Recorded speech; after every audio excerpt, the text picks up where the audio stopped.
संकल्प बोल के हम तो निकल पड़े, हर द्वार खोल के गगन कहे विजय भव।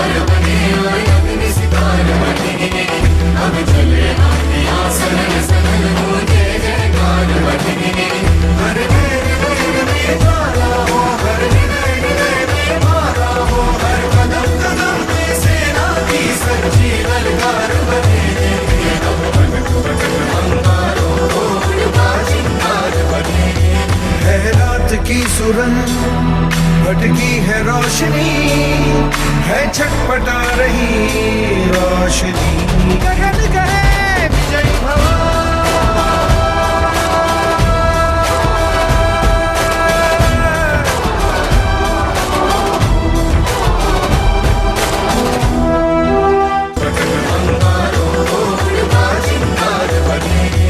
है रात की सुरंग भटकी है रोशनी, है छटपटा रही रोशनी, गगन कहे विजय भव।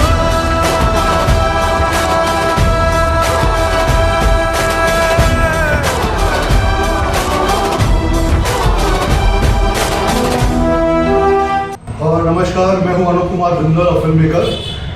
आज हमारे साथ इस पॉडकास्ट में बहुत ही सीनियर बीजेपी नेता हैं जिनका नाम है श्री संजय दास्तानी जी। आइए उनसे ही जानते हैं उनकी इस जर्नी के बारे में, बीजेपी से वो कब जुड़े और उन्होंने क्या क्या किया। संजय दास्तानी जी, बहुत बहुत स्वागत है आपका हमारे इस पॉडकास्ट में। नमस्कार। और मैं उम्मीद करता हूँ कि आज आपके जीवन के बारे में बहुत सारी बातें हमें जानने को मिलेगी जो कि राजनीति से जुड़ी है, समाज सेवा से जुड़ी है। मैं भारतीय जनता पार्टी से 1989 में जुड़ा और तभी से आज तक जो भी जिम्मेदारी मेरी पार्टी की तरफ से मिली, जैसे कि मुझे 89 में मैं कार्यकर्ता के रूप में, 95 में मैं सचिव के रूप में और 97 में उपाध्यक्ष के रूप में, फिर बाद में 2001 को मुझे मंडल का संयोजक बना दिया गया, 2003 को मुझे मंडल का अध्यक्ष बनाया। 6 साल मैं इस एरिया में नहीं, वो टाइम फिर नायगा विधानसभा क्षेत्र था, उधर मैं नायगा मंडल का अध्यक्ष करके काम किया। बाद में जब हम अध्यक्ष की जिम्मेदारी संभाली तब और आज में बहुत फर्क है, बहुत अंतर है। तब 2012 तक पार्टी में जो कार्यकर्ता थे बहुत कम कार्यकर्ता, उसमें से 8-10 कार्यकर्ता गुजर भी गए। लेकिन आज जब पार्टी का जैसे ही 2014 में सत्ता में आई और सत्ता में आने के बाद बहुत कार्यकर्ता जुड़ रहे हैं और एक खाली पार्टी सत्ता में इसलिए जुड़ रहा है, ऐसा मेरा कहना है। क्योंकि मैं देखता था जब हम काम करते थे तब चुने हुए कुछ कार्यकर्ता थे और हमको अलग पार्टी से जो हमारा फ्रेंड मित्र शिवसेना अलायंस था वो भी हमको चिढ़ा देते कि आप इस बीजेपी में काय के लिए काम कर रहे हो। कांग्रेस के कुछ कार्यकर्ता हमसे पूछ रहे आप कांग्रेस बीजेपी क्यों काम कर रहे हो। अच्छा संजय जी, मैं ये जानना चाहूंगा कि आप बहुत सारे पदों पे रहे, बहुत कम लोगों को इतना मौका मिलता है, आपको इतने पद दिए गए तो पार्टी ने आपको इस लायक, इस काबिल समझा होगा, इसलिए दिए गए। बट क्या बचपन से भी आप या आपका परिवार का कोई सदस्य राजनीति से जुड़ा था? आप राजनीति में आए कैसे, इसके बारे में थोड़ा बताइए। मैं बचपन में कक्षा 8वीं तक स्वयंसेवक संघ का काम करता था। मेरे गांव में जब संघ की सायन शाखा भर्ती थी उसमें पूना के एक हमारे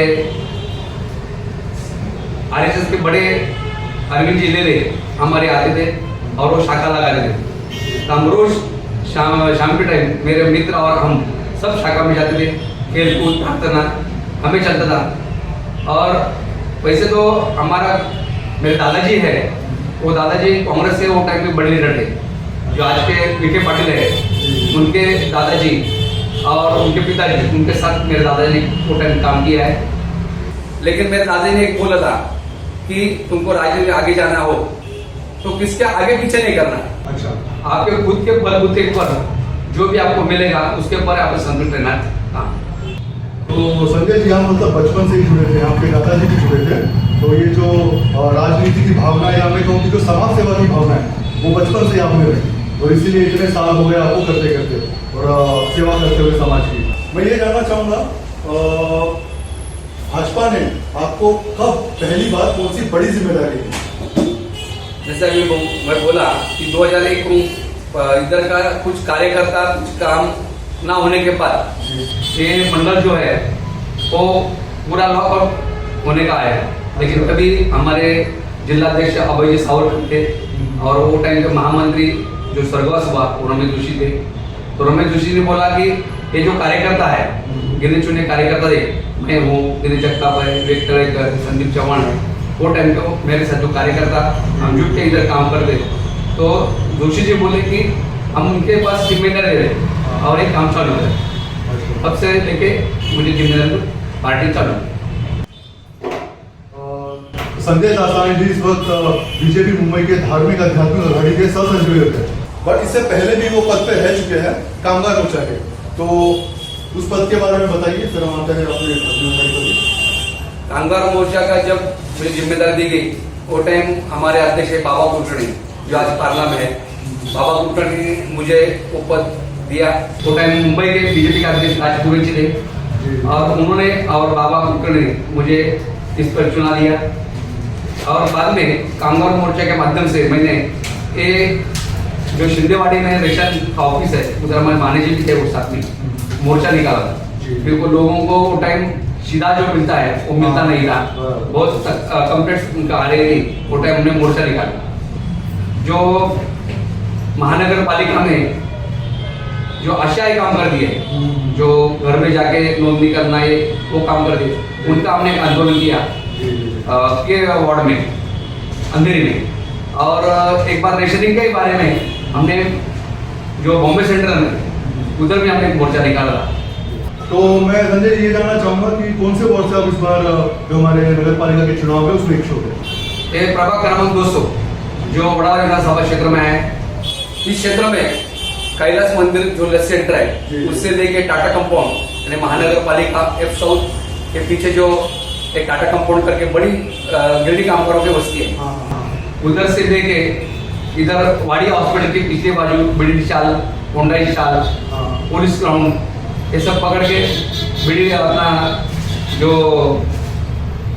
धरती सिनेमा से लेके इधर ये साइड में जो इंडस्ट्री बड़ा इंडस्ट्री के सामने जो शारदा सिनेमा रोड है उधर से ऐसे वार्ड है, उसमें काफी सारा कामगार वर्ग है, मराठी वर्ग है और कुछ 10-15 का हिंदी वर्ग है, ऐसा ही वार्ड है। और इस वार्ड में मैं बोल रहा हूँ कि 2011-12 में इस रोड में जो रास्ता है हल्के रोड, हल्के रोड का बहुत रास्ते की वो हालत बहुत बेकार थी। वो टाइम मैंने TV9 से कांटेक्ट करके वो TV9 की शाखा थी, शाखा नंबर 9, और उस माध्यम से उधर की जो एडिटिंग थी प्रज्ञा कुलकर्णी करके उन्होंने मुझे संपर्क किया कि ऐसा कुछ प्रॉब्लम आपके प्रभाव में हो तो मुझे बुलाई। तो मैंने वो टाइम नायका विधानसभा और वो वार्ड नंबर वो टाइम शायद मेरे लगा 196 या 195 था, तो मैंने वो टाइम वो आवाज उठाई टीवी के माध्यम से, और वो रोड अपना मुंबई भारतीय जनता पार्टी कार्यालय है वो सीमेंट का रास्ता मैंने TV9 के माध्यम से कर दिया। मैं खुद संजय जी के साथ जुड़ा रहा हूँ और काफ़ी सालों से उनका काम देख रहा हूँ। हमने मिलकर भी काफ़ी जगह अभी ब्रांड लोगों के लिए काम किया, मोदी जी का जन्मदिन था उनके लिए इन्होंने यज्ञ कराया, ऐसे बहुत सारे काम हुए। बट अब मैं ये जानना चाहता हूँ, अगर भारतीय जनता पार्टी आपको टिकट देती है आपके वोट से, तो उन वोट के लिए आप क्या क्या कार्य करेंगे उनकी भलाई के लिए? आज मैं 29 साल से इस पार्टी में काम कर रहा हूँ और 35 साल के टाइम मैं जब इतना 35 साल से जो काम कर रहा हूँ वो टाइम जब मैंने काम को चालू किया तभी प्रमोद जी महाजन थे हमारे, आज उनका जन्मदिन जयंती के माना जाता है। ऐसे हमारे श्रद्धेय अटल जी, अडवाणी जी, हमारे मुंडे साहब, इनके नेतृत्व में हम वो टाइम काम किए और मुंडे जी का प्रमोद जी का हमको बहुत टाइम हमको मार्गदर्शन मिला। और वो टाइम मुंबई के अध्यक्ष जैसे थे विनोद आवड़े थे, भाई गिरकर थे, प्रकाश मेहता थे, राजपुरे जी थे, महामंत्री अतुल भास्कर जी थे। ऐसे बड़े बड़े कार्यकर्ताओं को मुझे बड़ा नेताओं का मुझे मार्गदर्शन मिला। और वो टाइम जब मैं काम चालू किया तभी ये मैंने जैसे बोला कि ये प्रभाग में कोई कार्यकर्ता काम नहीं कर रहा, क्योंकि पक्ष में काम करने का इधर कोई जो चांस मिलना चाहिए, नगर सेवक हो, आमदार हो, खासदार हो, वो सब युति के माध्यम से लड़ाई जाती है। तो इधर काम करते समय कार्यकर्ताओं को बहुत तकलीफ आती थी, तो भी हम जुटे रहे। संजय जी, हम सब जानते हैं जब से श्री नरेंद्र मोदी जी प्राइम मिनिस्टर बने हैं, हमारे देश के प्रधानमंत्री बने हैं, तो उन्होंने क्रांति सी लेके आ चुके हो। पूरे देश भर में आप देखिए बहुत सारे ऐसे काम हुए जिनकी कभी उम्मीद ही नहीं थी, हर क्षेत्र में सफलता मिली है। तो मोदी जी के ऐसे कौन से पर्टिकुलर काम है जो आपको बहुत इंस्पायर करते हैं? आदरणीय नरेंद्र मोदी देश के विश्व गुरु आज माना जाता है। उनके नेतृत्व में अपना देश के भारतीय जनता पार्टी की तरक्की हुई और देश की बहुत बड़ी तरक्की हुई। जिन्होंने रेलवे के काम हो, हर आप देख रहे हैं पूरा मुंबई में मैं घूमता हूँ, जैसे कि CST छत्रपति शिवाजी महाराज टर्मिनस से लेके कसारा, कर्जत, मुंबई सेंटर से लेके दहीसर तक जितने भी स्टेशन में आज मुंबई के बारे में बोलूँ, हर स्टेशन में स्वच्छता और जो जीरा क्या है स्टेटर बना है, और हाँ स्वच्छता बहुत बढ़िया है। पहले स्टेशन में खड़ा रहने के भी रहेगा तो पास आता, लोकल बैठे तो उधर मत है, लेकिन आज लोकल का भी बहुत बढ़िया है। कभी ये 15 साल में कुछ भी भाड़ा उन्होंने बढ़ाया नहीं। आज थोड़ा बहुत बाहर की जो खड़ी है उनके लिए 5 पैसा कुछ बढ़ाया है, लेकिन वो रेलवे का जो बजट है उसके लिए थोड़ा बहुत करना चाहिए। जैसे श्री नरेंद्र मोदी जी ने पूरे देश भर में काम किया है, वैसे ही काम अगर हम महाराष्ट्र की बात करें तो हमारे चीफ मिनिस्टर धीरेन्द्र श्री देवेंद्र फडणवीस जी ने किया है। और वो सभी युवा के प्रेरणादायक तो है ही, बट सभी वर्ग को प्रेरणा देते हैं और वो हमको भी एनकरेज करते हैं कि हम ज़्यादा से ज़्यादा जुड़े और हमारे स्टेट के लिए और पूरे देश के लिए जो कर सकते हैं वो करके दिखाए। तो उनके बारे में आप क्या कहना चाहेंगे? हमारे महाराष्ट्र के मुख्यमंत्री सम्माननीय देवेंद्र जी फडणवीस जो 2014 में पहले बार बागडोर संभाली, वो टाइम अपने भारतीय जनता पार्टी के पूरा महाराष्ट्र से अचानक युति टूटने के बाद 125 MLA चुन के आए, और चुनने के बाद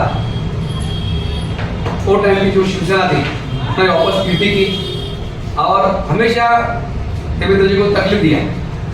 जो उद्धव जी ठाकरे है वो हमेशा उनके जो मंत्री थे एक अपना राजीनामा किसी जेब में घूमते थे लेके, और हमेशा वो उनको ब्लैकमेल करना चाहते। लेकिन देवेंद्र जी कभी भी अपने 125 में से सब आमदार MLA को बहुत बढ़िया ताकत दी और 5 साल पूरा सरकार चलाई। बाद में उनको लगता था कि 5 साल के बाद जो इंफ्रास्ट्रक्चर मुंबई महाराष्ट्र में हुए उसके बलबूते के ऊपर केंद्र में नरेंद्र और राज्य में देवेंद्र ऐसी टैगलाइन बड़ी बनाई थी। और हर सभा में नुक्कड़ सभा हो, जाहिर सभा हो, उधर बोलते थे या मोदी जी हो, उद्धव जी को बोलते थे, उद्धव जी के सामने बोलते थे केंद्र में नरेंद्र और राज्य में देवेंद्र। तो कभी भी उद्धव जी ने 2019 में जो मीटिंग सभा हुई उसमें हमेशा एक टैगलाइन चलती थी, लेकिन कभी भी उद्धव जी या उनके जो आदरणीय कोई नेता हो उन्होंने कभी ऐसा घोषणा विरोध नहीं किया। लेकिन जैसे ही भारतीय जनता पार्टी को 105 MLA मिल गए और बार्गेनिंग चालू किया और उन्होंने नीति तोड़ दी और वो सरकार के बाद। और आपने देखा होगा तो आघाड़ी शासन हुआ, लेकिन आघाड़ी शासन सत्ता में होके भी एक भी अपना विरोधी पक्ष में 105 होने के बाद एक आमदार उधर नहीं गए, लेकिन सत्ता से आमदार भारतीय जनता पार्टी में विश्वास में लेके शिंदे जी मुख्यमंत्री। ऐसा जो काम है ये देवेंद्र जी कर सकते हैं, कि उनको मालूम है कि भारत देश का, महाराष्ट्र का और मुंबई का भविष्य अगर देखना है तो देवेंद्र जी। ये राइटली कहा जाता है देश में नरेंद्र जी और प्रदेश में देवेंद्र जी। और देवेंद्र फडणवीस जी के पास ऐसी टीम भी है, एक से एक नेता है, मंगल प्रभात गौड़ा जी हैं, आशीष शेलार जी हैं, और हाल ही में जो महाराष्ट्र के अध्यक्ष बने हैं श्री रविंद्र चौहान जी, तो काफ़ी ऐसे लोग जुड़े हैं जिन्होंने अपना पूरा जीवन समर्पित किया है। लेकिन अभी मैं बात करना चाहूँगा अपने मुंबई अध्यक्ष, जिनको फायर ब्रांड भी कहा जाता है, श्री अमित साटम जी। उन्हीं के नेतृत्व में ये चुनाव लड़ा जा रहा है, तो वो आपको कैसे प्रेरणा देते हैं और उनके साथ आपका समन्वय कैसा है, उसके बारे में? मेरे ख्याल से अमित जी बहुत पुराने कार्यकर्ता रूट, यानी कि जो रूट कैसे बोलते हैं, हर गली में काम करने का उनका तजुर्बा था और वो मुंडे जी के करीब थे। उन्होंने मुंडे साहब जब भी थे तभी कारपोरेशन के इलेक्शन में लड़वाया था और वो जीत के आए थे। 3 बार वो कारपोरेटर थे, अभी वो 3 बार एमएलए भी हुए। और उनका जो काम है वो महानगर पालिका में जो भ्रष्टाचार हुआ है, जो शिवसेना ने भ्रष्टाचार किया, और शिवसेना जो उद्धव बाळासाहेब ठाकरे उनकी शिवसेना है, उन्होंने मुंबई को कैसा गुमराह किया, उसके बाद हमेशा उन्होंने जो महानगर का जो जाहिर मीटिंग होता है हर महीने में, तो वो आवाज उठाते थे। और ऐसा एक कार्यकर्ता बीजेपी का अध्यक्ष होना चाहिए, ऐसा आदरणीय देवेंद्र जी, हमारे प्राइम मिनिस्टर साहब नरेंद्र मोदी जी, अमित शाह जी, उनको लगता था, इसलिए उनको आज अध्यक्ष बनाए। बहुत अच्छा आदमी।